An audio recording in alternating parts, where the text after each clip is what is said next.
10A हमारा important था किस चीज के लिए, अगर मैं पूछूं तो आप तुरंत इस बात का आंसर देंगे सर, फ्री ट्रेड जोन के लिए। तो 10A जो इंपॉर्टेंट था वो हमारा फ्री ट्रेड जोन के लिए था। 10AA ये इंपॉर्टेंट है स्पेशल इकोनॉमिक जोन के लिए। इसीलिए देखिए कि जो बेसिक क्लास थी उसमें मैंने FTZ और SEZ के डिफरेंस को बताया था कि इस बात को समझना होगा। हो सकता है कि कुछ स्टूडेंट्स ने पहले क्लास नहीं करी हो, तो मैं एक बार बहुत ही शॉर्ट जल्दी से बता दे रहा हूँ। देखो, स्पेशल इकोनॉमिक जोन जो है वो पूरी कंट्री के अंदर एक कोई भी स्पेसिफिक एरिया है जिसके ऊपर कंट्री के रूल एंड रेगुलेशंस नहीं लगते। ये मैंने आपको बताया था। और फ्री ट्रेड जोन जो कि कस्टम लॉ से फ्री ट्रेड करके बताया था, जो कस्टम लॉ इंक्लूड नहीं होता है वो।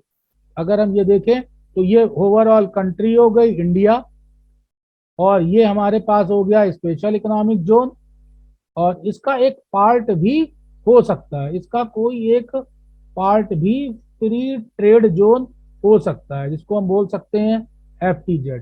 बस FTZ में जो मेन खेल है उसका मतलब है कि जो कस्टम लॉ है, जैसे ही कस्टम की बात आ जाती है जैसे ही कस्टम की बात आ जाती है तो हम एक्सपोर्ट की डील करते हैं और इंपोर्ट की बात करने लग जाते हैं। तो एक्सपोर्ट इंपोर्ट के जो रूल्स एंड रेगुलेशंस हैं उनके लिए FTZ था। स्पेशल इकोनॉमिक जोन एक काफी बड़ा जोन होता है, मगर ऑल जो ओवरऑल कंट्री है उससे अलग यहाँ का रूल इम्प्लीमेंट किया जाता है। यहाँ पर हमारा पर्पस जो है वो स्पेशल इकोनॉमिक जोन को टैक्स हॉलीडे बेनिफिट्स के बारे में पढ़ना होगा। अब स्पेशल इकोनॉमिक जोन, जैसे अभी आपको बताया कि स्पेशल इकोनॉमिक जोन पूरी कंट्री का एक स्पेसिफिक एरिया है जहाँ पे rule and regulation separately use किए जा रहे होंगे ऑल ओवर इंडिया, कुछ और होंगे। तो स्पेशल इकोनॉमिक जोन जो एरिया है ये फिर से कंट्री, ये इसका स्पेशल इकोनॉमिक जोन है। इसमें आप फर्स्ट टाइम डायरेक्ट कोई अंडरटेकिंग स्टार्ट कर सकते हो, एक ये हो सकता है। दूसरा क्या हो सकता है? दूसरा ये है कि आपने कहीं पर FTZ में, मतलब फ्री ट्रेड जोन में, कोई अंडरटेकिंग स्टार्ट करी हो और फिर उसको कन्वर्ट करके ले आए हो कहाँ, स्पेशल इकोनॉमिक जोन में। एक ये हो सकता है, या फिर हो सकता है एक हो एक्सपोर्ट प्रोसेसिंग जोन, उसको EPZ बोलते हैं। एक्सपोर्ट प्रोसेसिंग जोन जो है उस पे आप काम कर रहे हो, मतलब नंबर 3, और उसको कन्वर्ट करके आप यहाँ पर ले आए हो। तो स्पेशल इकोनॉमिक जोन के एरिया में आने के लिए 3 रास्ते मैंने आपको यहाँ पे बता दिए। फर्स्ट हो गया कि डायरेक्टली स्पेशल इकोनॉमिक जोन में ही आप अंडरटेकिंग को स्टार्ट करो। सेकंड हो गया आपका फ्री ट्रेड जोन से कन्वर्ट करा करके आए हो स्पेशल इकोनॉमिक जोन में। और थर्ड है एक्सपोर्ट प्रोसेसिंग जोन। इस तरह से आप यहाँ आ सकते हैं। देन अंडरटेकिंग अगर स्टार्ट हो गई, तब क्वेश्चन आता है सर हमको डायरेक्टली इसके ऊपर क्या बेनिफिट्स मिलने शुरू हो जाएंगे टैक्स हॉलीडेज के लिए? नहीं, इसमें कंडीशंस हैं, उनको फुलफिल करना है। जैसे आपको स्क्रीन पे 1 to 8 यहाँ पर देखेंगे, 1 to 8 कंडीशंस दिख रही हैं।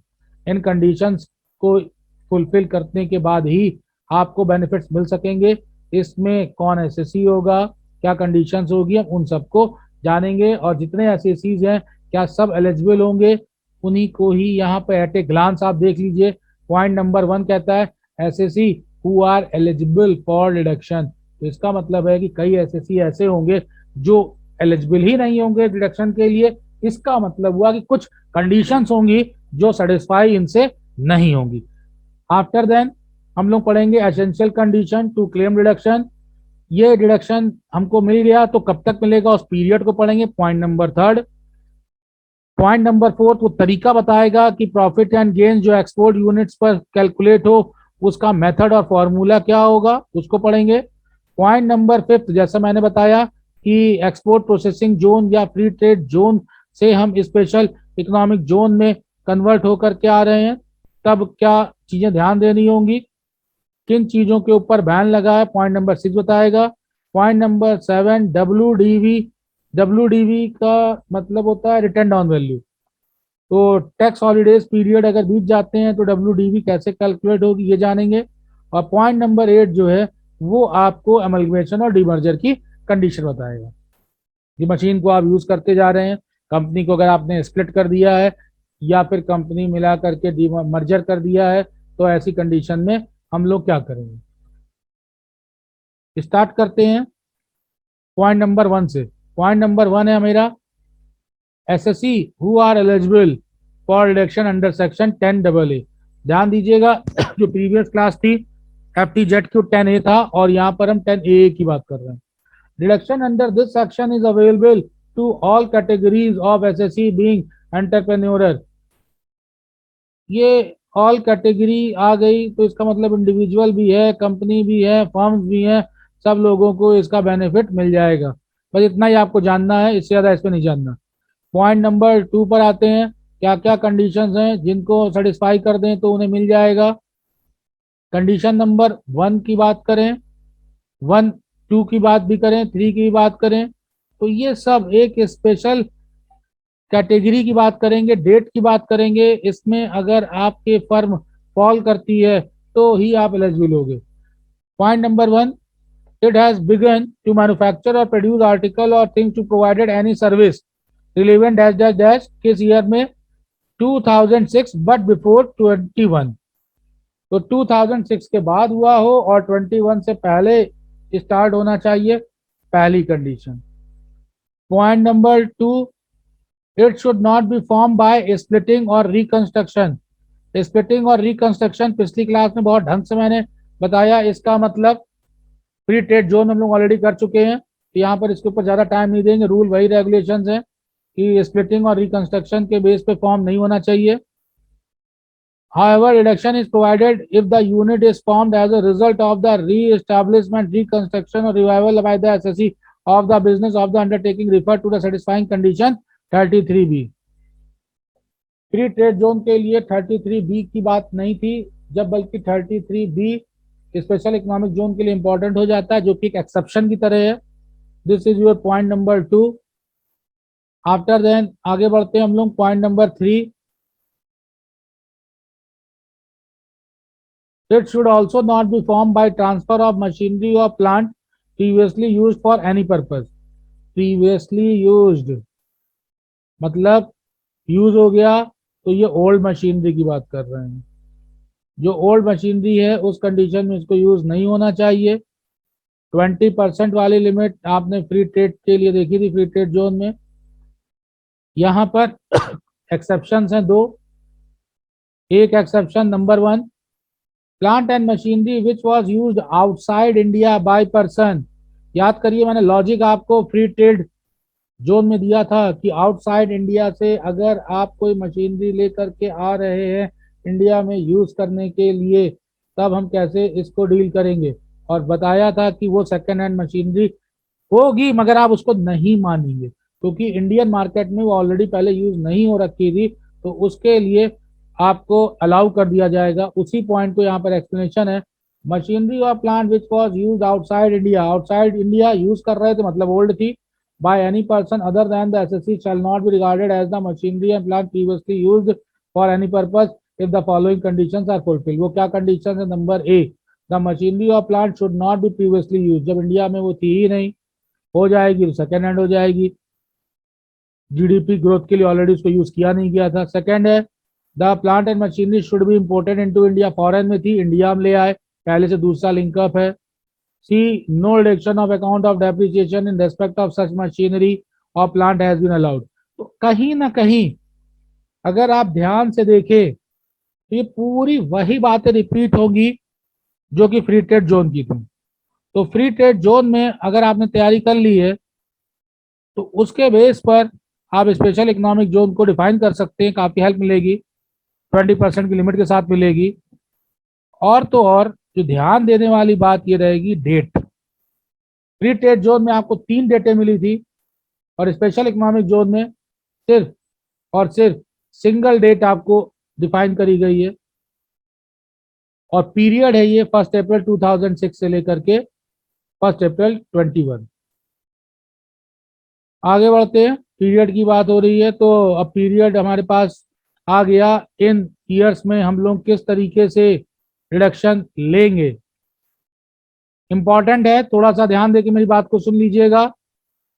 फ्री ट्रेड जोन के लिए यही ईयर 10 साल थे, स्पेशल इकोनॉमिक जोन है यही ईयर 15 साल है, 15 ईयर्स। फ्री ट्रेड जोन में ईयर्स थे पहले 5, फिर सेकंड लॉट में 3 और फिर 2। जब बल्कि स्पेशल इकोनॉमिक जोन में पहला स्लॉट भी 5 का, दूसरा स्लॉट भी 5 का, तीसरा स्लॉट भी 5 का, इस तरह टोटल 15 ईयर्स हो जाते हैं। रिडक्शन की परसेंटेज चाहे फ्री ट्रेड जोन की हो और चाहे स्पेशल इकोनॉमिक जोन की हो, दोनों की परसेंटेज कॉमन है, इसलिए आपको इसमें डिफिकल्टी नहीं होगी। फर्स्ट स्लॉट में 100%, फिर 50%, और फिर उसके बाद में री इन्वेस्टमेंट रिजर्व अकाउंट। बस डिफरेंस जरा सा क्या आएगा, यहां पर देखिए स्पेशल इकोनॉमिक जोन री इन्वेस्टमेंट रिजर्व अकाउंट है, और अगर यही बिजनेस फ्री ट्रेड जोन में होता तो बस नाम बदल दीजिएगा और उसको FTZ री इन्वेस्टमेंट रिजर्व अकाउंट करेंगे। बाकी डिक्टो सेम चल रहा है, आपका कम से कम समय लेंगे, जल्दी जल्दी शॉर्ट में कंप्लीट करा देते हैं। ये कुछ एग्जाम्पल्स भी साइट पे दिए हैं, आप लोग नोट्स बना चाहें तो इस साइट का लिंक मैंने दे रखा है, उससे आप नोट्स बना सकते हैं। एग्जाम्पल की ज्यादा जरूरत नहीं पड़ेगी, पढ़ना चाहें तो पढ़ के आंसर रेडी कर लीजिएगा एक्सप्लेन करने के लिए। ऑलरेडी हम लोग FTZ में कर चुके थे 5 ईयर्स और 3 ईयर्स और 2 ईयर्स के लिए, वही यहाँ पर है कि 100%, 50%, 50%। आगे चलते हैं। Condition to be satisfied for claiming reduction for further 5 years after 10 years. कहीं ना कहीं जो 10 ईयर्स है वो हमारे लिए बेसिक पीरियड है, और जब 10 ईयर्स हमारा क्लियर हो जाता है तब हम एक्स्ट्रा जोन में आते हैं, जो कि हमारा 15 ईयर स्टार्ट होता है। तो क्या सर हर एक को 15 ईयर के लिए मिल जाएगा? उसके लिए कंडीशन दी गई है रिजर्व के केस में, क्योंकि जो थर्ड स्लॉट है वही हमारा री इन्वेस्टमेंट रिजर्व अकाउंट होता है। तो थर्ड स्लॉट के लिए स्पेशल इकोनॉमिक जोन री इन्वेस्टमेंट रिजर्व जो बनाया है उसको हम लोग किस तरह यूज करेंगे। Point number 1, for the purpose of acquiring machinery और plant which is first put to use before the expiry of the period of 3 years और द प्रीवियस ईयर। यहाँ पर पुट टू यूज जो इनकम टैक्स में simple word use होता था, put to use वही मतलब है पुट टू यूज, कोई इसमें अलग मतलब नहीं है। और 3 साल की लिमिट ध्यान देनी है। इस रिजर्व के थ्रू एसेट्स एक्वायर करते हैं जिस समय आप you until the acquisition of the machinery और प्लांट एज अफोरसेड। अफोरसेड का मतलब जो पहले का पर्पज है उसके लिए बात हो रही है। For the purpose of the business of the undertaking other than the distribution by way of dividend और profit of remittance outside India as a profit. ये कंडीशंस हैं। कहने का मतलब है कि जो भी आपने special economic reinvestment reserve account को क्रिएट किया हुआ है उसका यूज इन्हीं पर्पस के लिए करेंगे, इसके अलावा आपको किसी और पर्पस के लिए यूज करने की जरूरत नहीं है। देन पॉइंट नंबर 2, दो ही पॉइंट है। Second point, the particulars as may be prescribed in his behalf should be furnished। Form number 56FF reports जो होंगी उनको इनकम टैक्स डिपार्टमेंट में इस फॉर्म पे आप फर्निश करेंगे। सर हम नहीं फर्निश करते तो क्या हमको नहीं मिलेगा? आगे देख लीजिए, consequences of misutilization and non utilization of reserve. अगर नहीं आप फॉलो करते हैं तो पेनाल्टी लग सकती है, जो पहले से बेनिफिट्स हुए होंगे उन सबको जोड़ करके आपके ऊपर टैक्स चार्ज हो जाएगा। यही इन 2 पॉइंट में लिखा हुआ है। पॉइंट नंबर 4 के ऊपर आते हैं, हाउ टू कंप्यूट। अच्छा हम जान गए कि सर हमें कंडीशन फुलफिल करनी है और ये पर्सन हैं जो इसमें इन्वॉल्व होंगे, हम लोगों को बेनिफिट जो है वो मिल जाएगा 10AA का। इसमें हम प्रॉफिट एंड गेन फिर कैसे निकालेंगे एक्सपोर्ट अंडरटेकिंग के लिए? एक्सपोर्ट अंडरटेकिंग के लिए फॉर्मूला आपको ध्यान देना होगा, जो बिजनेस कर रहे हैं उस पर फॉर्मूला यूज करेंगे। Profit from business of the undertaking, जो अंडरटेकिंग चला रहे हैं उस अंडरटेकिंग से जो बिजनेस किया है उसके ऊपर होने वाला प्रॉफिट। देन एक्सपोर्ट टर्नओवर और टोटल टर्नओवर। सर ये तो डिक्टो फ्री ट्रेड जोन का ही फॉर्मूला है। यस, वहां पे प्रपोर्शनेट करते थे, यहाँ पे भी हम इसको प्रपोर्शनेट करेंगे, तब हमारे पास इसके बेनिफिट्स निकल करके आएंगे। सेम डिक्टो, कोई दिक्कत नहीं, बस सेक्शन थोड़ा सा अलग है। After then next important point के ऊपर आते हैं। सर जब सब कॉमन ही है तो जरूरत क्या है फ्री ट्रेड जोन के आइटम को स्पेशल इकोनॉमिक जोन में लाने की? ये क्वेश्चन सबसे पहले मन में आता है। बेटा नहीं, सब कॉमन नहीं है। एक अगर आप डिफरेंस ध्यान दें, फ्री ट्रेड जोन में टैक्स बेनिफिट्स की परसेंटेज ईयर्स दोनों के ऊपर, सर परसेंटेज तो कॉमन थी मगर ईयर तो अलग अलग थे। फ्री ट्रेड जोन में 10 ईयर्स की बात होती है, स्पेशल इकोनॉमिक जोन 15 ईयर्स की बात करता है। तो अब अगर आप कन्वर्ट करते हो तो सर हम कन्वर्ट कब करेंगे, हमें जरूरत ही नहीं है, 10 साल तो मिल ही रहे हैं। यस, अगर आप 15 ईयर्स का बेनिफिट चाहते हो तो 10 साल बीतने के बाद में 11th ईयर में आप फिर कन्वर्ट करो अपने आप को इसी बेनिफिट्स को लेने के लिए स्पेशल इकोनॉमिक जोन में। उसी की बात हो रही है। पहले रीड कर देता हूँ। Where a unit initially located in free trade zone, शुरू में तो आपने फ्री ट्रेड जोन में बना लिया, या फिर एक्सपोर्ट प्रोसेसिंग जोन। दो बातें, स्टार्टिंग भी लेक्चर हुआ तभी मैंने बताया कि फ्री ट्रेड जोन से कन्वर्ट करना या ईपीजेड से कन्वर्ट कर देना, उसकी बात हो रही है। Is subsequently located in a special economic zone by reason of conversion of such free trade zone और export processing zone into a special economic zone. एक ही मेन रीजन है, the period of 10 consecutive assessment years। बाकी एक बार इसकी reading कर लीजिएगा और इसके अलावा कोई खास आपको पॉइंट यहाँ पे जानने को नहीं मिलेगा। सर अगर एक बार हमको बेनिफिट मिल गया तो क्या हम सारी चीजों के बेनिफिट्स के साथ 15 साल तक का ऐसी मजा करते रहेंगे? गवर्नमेंट को हम क्या कोई टैक्स भी नहीं देंगे? नहीं, ऐसा नहीं है। जिन आइटम्स के ऊपर यहाँ पे ये मान करके मैं आपसे बात कर रहा हूं कि आप इनकम टैक्स एक्ट 1961 को काफी ढंग से पढ़ चुके हैं और आपको profit and gain, PGBP short में बोला जाता है, उसके बारे में बेसिक नॉलेज है। उसमें जो डिडक्शंस चलते हैं सेक्शन के, उनको आप जानते हैं कि 32 डिडक्शन का सेक्शन है, 35 और 36 का डिडक्शन है। स्टार्टिंग तो 31 से ही शुरू हो जाती है। ये बेसिक आपको नॉलेज है। तो क्या हर कंडीशन में हमें सारे सेक्शन का बेनिफिट मिलेगा? ये क्वेश्चन बच्चों के मन में आता है। तो यहाँ आपको स्क्रीन पे साफ साफ दिखाई दे रहा है कि अगर आप बेनिफिट ले लेते हो स्पेशल इकोनॉमिक जोन का, the following allowances and expenditure shall be deemed to have been allowed and absorb during the course of the relevant assessment year ending before, मान लिया जाएगा। कौन कौन सा? Depreciation under section 32। Sir depreciation कैसे निकालेंगे? Income tax act 1932 बताता है, डब्ल्यूडीवी चलाते हैं खाली, एसएलएम चलाते नहीं।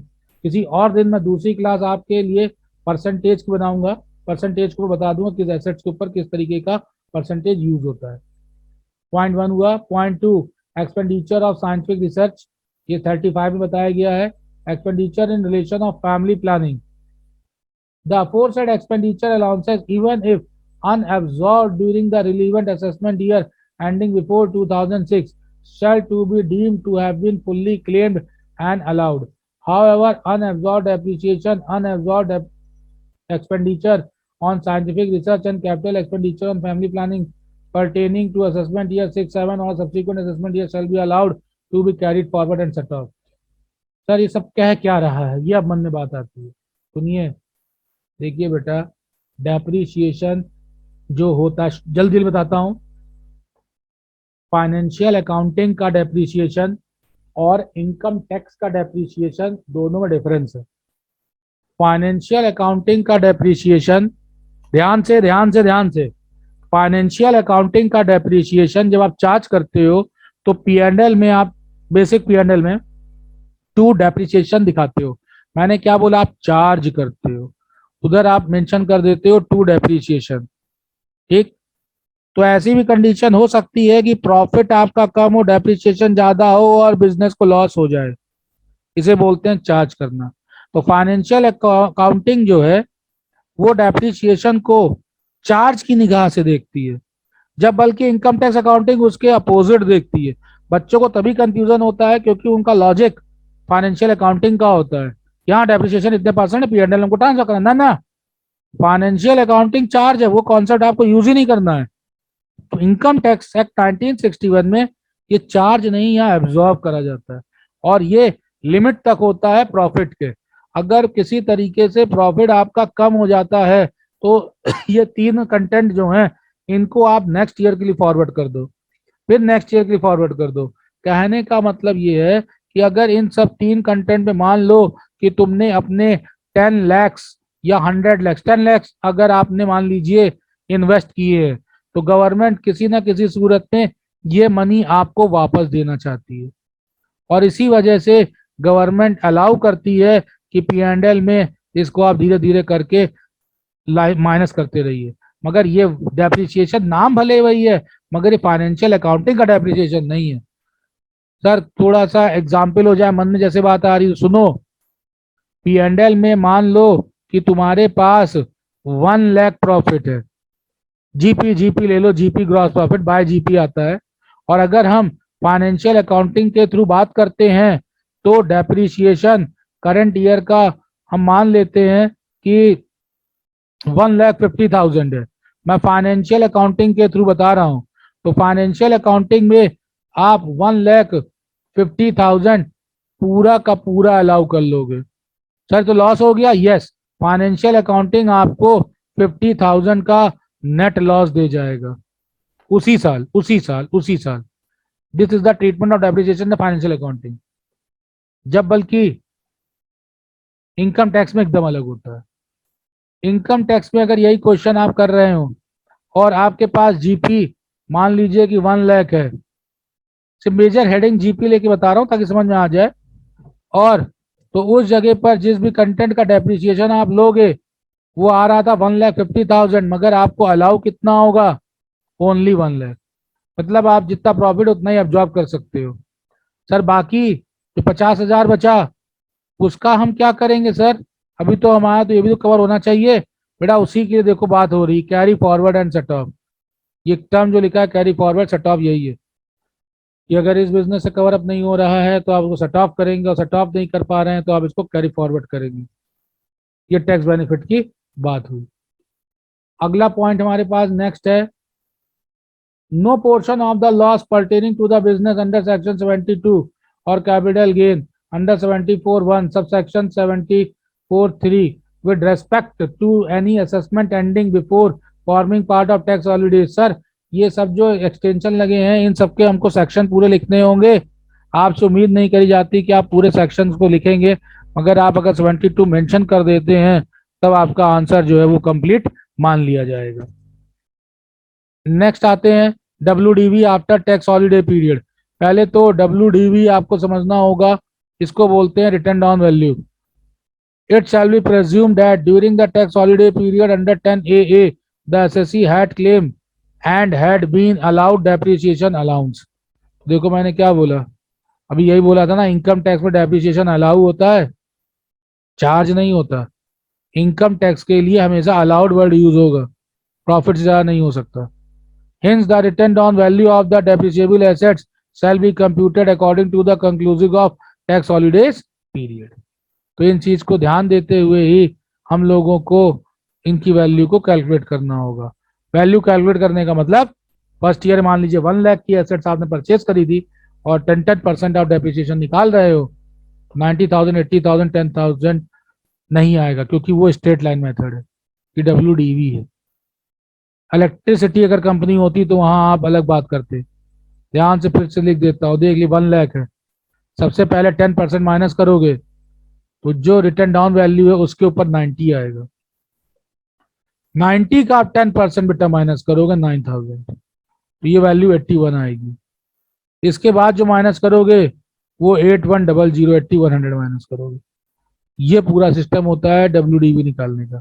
तो क्वेश्चन में आप इतनी थ्योरीज को लिखेंगे। हाँ एक लास्ट पॉइंट रह गया 8, जो डिमर्जर और एमलगमेशन बताता है, सेम वही है जो आपका फ्री ट्रेड जोन के लिए था। तो एग्जामिनेशन में जब आप पेपर दोगे तो उसमें थ्योरेटिकल पॉइंट ऑफ व्यू से एक्सप्लेनेशन, स्पेशल प्रोविजन अगर आपके फ्री ट्रेड जोन के हो तो 10A कवर अप करिएगा, और अगर 10AA है लिख रहे हैं तो समझ जाइएगा कि आप स्पेशल इकोनॉमिक जोन के ऊपर आंसर लिख रहे हैं।